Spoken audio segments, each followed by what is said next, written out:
रात की अंधेरी में जितिन कमरे के एक पास रखा हुआ बिस्तर पे लेटे हुए किसी से डरते हुए इधर उधर देख रहा था। अचानक ही किसी के हंसने की आवाज़ और दीवारों पे चलने की आवाज़ उसके कानों में गूंजने लगी और वो उठ के चिल्लाने लगा, मुझे छोड़ दो, मुझे छोड़ दो। उसकी चीख सुन के उसके माता पिता दौड़ के उसके रूम में आने लगा। ये अब रोज की बात हो चुकी है। हजारों डॉक्टर दिखाने के बाद भी कोई फायदा नहीं हो रहा है। जितिन का हालत दिन भी दिन बिगड़ती ही जा रहा है। जितिन को भी अब समझ आने लगा कि उसके साथ जो भी होने लगा है वो शायद ही अब जिंदा बच पाए। वो बिस्तर पे बैठकर तितली के बारे में सोचने लगा। जितिन और तितली दोनों की शादी आज से 4 साल पहले हुई थी। जितिन की माता पिता तितली को पसंद करके उसे ले आई थी। बहुत खुश थी वो दोनों अपनी जिंदगी में। एक दिन जितिन और तितली दोनों मेले में घूमने गई। मेले में जाते ही तितली ने जितिन को कहा, जितिन बहुत दूर आ गई हूँ, भूख लगी है यार। जितिन ने इधर उधर देख के कहा, तितली तुम थोड़ी देर रुको, मैं अभी खाने के लिए कुछ ले आती हूँ। ये उनकी शहर के सबसे बड़े मेले हैं। सालों में एक ही बार होते हैं। शहर के सारे लोग उस समय एक साथ मिलते हैं। एक अलग ही माहौल बने होते थे। जितिन भीड़ में कुछ खाने की सामान लेने गई तो अचानक ही कोई उसके कंधों पे हाथ रख के उससे बोली, जीतू कैसी है यार। जितिन जीतू नाम सुन के हैरान हो गई और पीछे मुड़ के चौंक गई। उसके ठीक पीछे नताशा खड़ी थी। नताशा उसकी कॉलेज की फ्रेंड और पहला प्यार भी। पर अब जितिन तितली के साथ अपनी शादीशुदा जिंदगी में बहुत खुश थे। जितिन ने बोला, अरे नताशा तुम यहाँ पे? हाँ काली, लंदन से आई हूँ। तुम कैसी हो? नताशा ने हंस के जवाब दिया। नताशा की सुंदर चेहरा, उसकी आंखें, उसकी खुली बाल, ये देख के जितिन को अपनी कॉलेज की पुरानी दिन याद आ गया।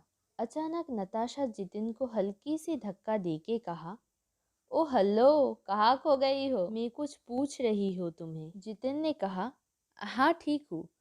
उधर तितली खड़ी खड़ी जितिन की इंतजार करने लगी। कुछ देर बात करने के बाद जितिन की तितली को याद आया। जितिन ने नताशा को कहा, अच्छा कल मिलते हैं, अभी बीबी है। नताशा ने कहा, हाँ सुना है तुमने शादी किया है। ये कहने के बाद नताशा ने वहां से चला गया। उधर जितिन खाना लेके तितली के पास चला गया। जितिन खाना लेने गई थी या पका के ले आई हो? इतनी देर लगा दी यार, कितनी भूख लगा है? तितली ने जितिन को पूछा। तितली वहाँ बहुत भीड़ थी इसलिए देरी हो गई, जितिन ने जवाब दिया। वो दोनों खाना खा के मेले में घूमने लगी। अभी भी नताशा को जितिन की आंख मेले में ढूंढने लगी। अगले दिन जितिन काम पे गया। बहुत रात होने पर भी वो घर नहीं आया। बहुत रात हो चुकी है, इतने फोन करने के बाद भी कोई उठा क्यों नहीं रहा है? क्या करूँ? तितली ने कहा। रात की 12 बजे घर की डोरबेल बजी। तितली जल्दी से उठ के दरवाज़ा खोली। अरे इतनी लेट होगा तो तुम फ़ोन करके घर पे बता देते। फ्रेश होके आओ, मैं खाना देती हूँ। तितली ने कहा, मुझे भूख नहीं है, खाना खा के आई हूँ। जितिन ने तितली को जवाब दिया। और सुनो, अब से मेरे लिए रात भर बैठने की कोई ज़रूरत नहीं है, तुम खाना खा के सो जाना। तितली ने कुछ देर चुप रहा, फिर सोचा शायद जितिन के ऑफिस में बहुत सारे काम हैं, इसलिए वो बहुत थक चुकी है, इसलिए वो ठीक से बात नहीं कर रही है। पर वो हर रोज़ बहुत देर करके घर लौटता है। तितली ने सोचा कि शायद ऑफिस में बहुत सारे काम हैं, इसलिए वो कुछ एक्स्ट्रा टाइम अपने काम करता है। जितिन सुबह बहुत जल्दी घर से चला जाता और रात में बहुत देर करके लौटता, इसलिए उसको तितली के साथ ज़्यादा बातें भी नहीं होता था। तितली को कुछ कहने के बाद वो हाँ में और ना में सर हिला के जवाब देने के बाद चला जाता था।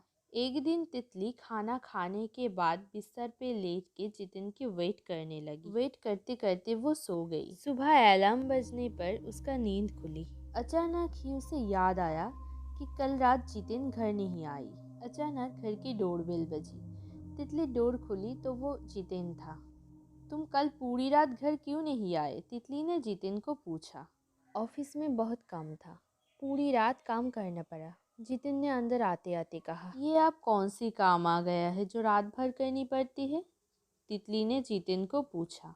जितिन ने तितली को कुछ कहे बिना वहाँ से चला जाता है और ऐसे करके अब जितिन रात में भी घर नहीं आते।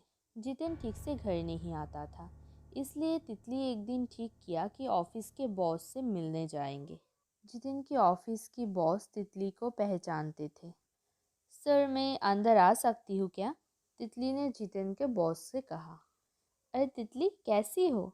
आओ आओ, अंदर आओ, जितिन के बॉस ने कहा। तितली ने पूछा, सर प्लीज़ डोंट माइंड, पर आपकी कंपनी में जितिन को इतना सारा काम की प्रेशर है कि वो रात भर घर पे नहीं जा सकता है। सर, ये प्रोजेक्ट कब ख़त्म होगा? ऑफिस के बॉस हैरान होकर तितली की तरह देखने लगी। उन्होंने कहा, अरे तुम ये क्या कह रही हो? हमारे यहाँ कोई एम्प्लॉई को कोई काम की प्रेशर नहीं है तितली, और सब लोग शाम के 5 बजे चला जाता है, ऑफिस भी बंद हो जाता है, कोई नहीं रहता। पर सर, जितिन तो संडे भी यहाँ काम करने आता है, कहता है कि काम की बहुत प्रेशर है, संडे भी काम करने पड़ेंगे। तितली ने कहा, तुम्हें कोई भूल हुई होगी, संडे तो ऑफिस छुट्टी रहता है, ऑफिस के बॉस ने कहा। बॉस की ये सारे बात सुन के तितली जैसे आसमान से गिर गई। तो रात भर जितिन रहता है कहाँ? तितली अपना दिमाग शांत करके घर लौट गया। ओके सर, मैं घर चलती हूँ, तितली जाते जाते कहा। वो ठीक किया कि अब वो जितिन के पीछे पीछे जाएगी वो कहाँ जाता है ये देखने के लिए। तितली ने देखा कि जितिन अगले ही दिन ऑफिस की छुट्टी के टाइम पे ऑफिस से निकल जाता है। वो उसका पीछा करने लगी, पर तितली ने ये देख के हैरान हो गई कि जब जितिन एक घर के सामने जाके रुक गई, उस घर से एक लड़की बाहर आके जितिन की हाथ पकड़ के उसे घर ले गई। कुछ देर बाद दोनों बाहर आके कुछ आपस में बातें करती है। तितली ने थोड़ी सी दीवार के पास चला गया उन दोनों की बात सुनने के लिए। अरे अब कब तक यार, कितने टाइम लगेगी तुझे? उस लड़की ने जितिन को कहा। बस अब कुछ दिन और वेट करो नताशा, तितली को कुछ भी नहीं पता है, उसे बताना पड़ेगा, जितिन ने कहा। कॉलेज में सबके बारे में तो तुम ऐसे नहीं सोचते थे, हमारी रिलेशनशिप के बारे में कौन क्या सोचेगा, कौन क्या बोलेगा, नताशा ने जितिन को कहा। अरे तुम समझ नहीं रहे हो, तब बातें ही अलग थी, तब मैं शादीशुदा नहीं थी, जितिन ने नताशा को जवाब दिया। नताशा ये सुन के जितिन को कही, मुझे कुछ नहीं पता, रात भर तो तुम यही रहते हो मेरे साथ, अब शादी भी कर लो, मुझे डिवोर्स दे दो अपनी बीवी को। नताशा और जितिन की ये बातें सुन के तितली की पैरों में से जमीन निकल गई, उसकी आँख में से पानी टपक के गिरने लगी। ये वो क्या देख रही है? वो अपने हाथ से मुंह बंद करके खामोशी से रोने लगी। जितिन और नताशा बाहर आ रहा है, ये देख के तितली ने वहाँ से दौड़ के चला आया। वो सिर्फ ये सोच रही थी कि जितिन उसके साथ ऐसे कैसे कर सकता है। अगले दिन सुबह जब जितिन घर आए तो तितली ने जितिन को पूछा, जितिन, कल रात तुम कहाँ थे? जितिन ने जवाब दिया, वो ऑफिस की काम। मुझे झूठ मत बोलो, नताशा कौन है? जितिन को बात खत्म करने से पहले ही तितली ने ये पूछा। जितिन कुछ देर चुप रहने के बाद बोली, अब तुम्हें सब कुछ पता चल ही गया है तो पूछ क्यों रहे हो? तितली ने जितिन की इतनी बदलाव कभी नहीं देखी।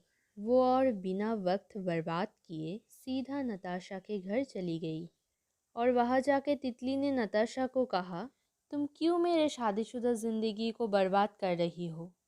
वो तेरे आगे मुझसे प्यार करती थी और अभी भी मुझसे ही प्यार करता है, नताशा ने जवाब दिया। नताशा की ये बात सुन के तितली को बहुत ही गुस्सा आ गई। तितली ने नताशा को थप्पड़ मारने के लिए जैसे ही आगे बढ़ी, जितिन पीछे से तितली का हाथ पकड़ लिया और उसे एक थप्पड़ मार के कहा, तू हमारे बारे में मत सोच और खुशी खुशी मुझे डिवोर्स दे दे। तितली ने जितिन का कॉलर पकड़ के उससे कहा, अगर तुम्हें किसी और से प्यार थी तो मुझे शादी क्यों की? तेरी इतनी हिम्मत, नताशा ने कहा। ऐसे कह के नताशा ने तितली को धक्का देके ज़मीन में गिरा दिया। तितली ने किसी तरह से उन लोगों की हाथ से छुटकारा पाके खुद की जान बचाने के लिए भागना शुरू की, पर जितिन और नताशा ने उसका पीछा नहीं छोड़ा। बार बार कहने के बाद भी जब तितली ने डिवोर्स नहीं दी, तब जितिन और नताशा ने तितली को गला दबा के मार दिया और उसकी लाश जितिन के घर के पीछे एक ज़मीन पे गाड़ दिया। हमें कोई अलग नहीं कर सकता, नताशा ने चिल्ला के कहा। अचानक जितिन का भ्रम टूटा। वो उस अंधेरी कमरे में जोर जोर से रोने लगा। एक काली परछाई उसके आसपास चलने लगी। हर समय उसे उस परछाई की होने की एहसास होते है। वो परछाई कभी दीवारों पे चलती है, कभी सीलिंग पे लटकती रहती है, हंसती है। जितिन ने उस काली परछाई से बात करने की कोशिश की। तुम मेरे पीछे क्यों पड़ी हो? आखिर मैंने क्या बिगाड़ा है तुम्हारी? जितिन ने उस काली परछाई से पूछा, और ज़ोर ज़ोर से हंसते हंसते उस काली परछाई आके तितली का रूप ले ली और जितिन को कही, तुम लोग खुद की वजह से एक मासूम इंसान की जान ले ली। एक बार भी तुमने नहीं सोचा कि जिसे मार रहे हो वो अपने घर छोड़ के तुम्हें विश्वास करके आई है रहने के लिए। किसी को बिना वजह मौत देके तुम लोग खुश कैसे रह सकते हो? मुझे छोड़ दो, मेरी गलती हो गई है, जितिन ने रोकर कहा। गलती? वो और ज़ोर से हंसने लगी। तुम्हें नताशा की मौत याद है? ये सुन के जितिन को पैरों तले ज़मीन निकल गई।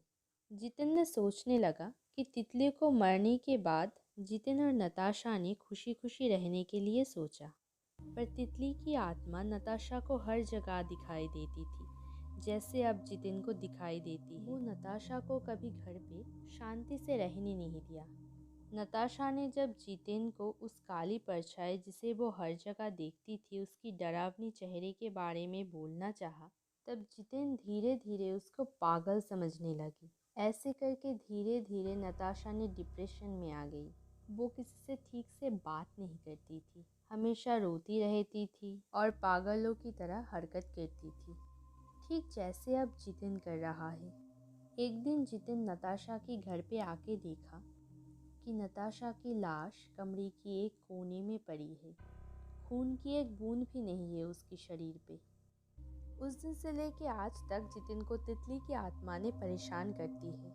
अचानक जितिन का होश आई और वो देखा कि तितली ठीक उसके सामने खड़ी है। जितिन समझ गया कि तितली की आत्मा ने उसे बचने नहीं देगा। अगले दिन सुबह जितिन की माता पिता ने जितिन का लाश बिस्तर पे पड़ा हुआ देखा। उसके शरीर पे खून की एक बूंद भी नहीं थी।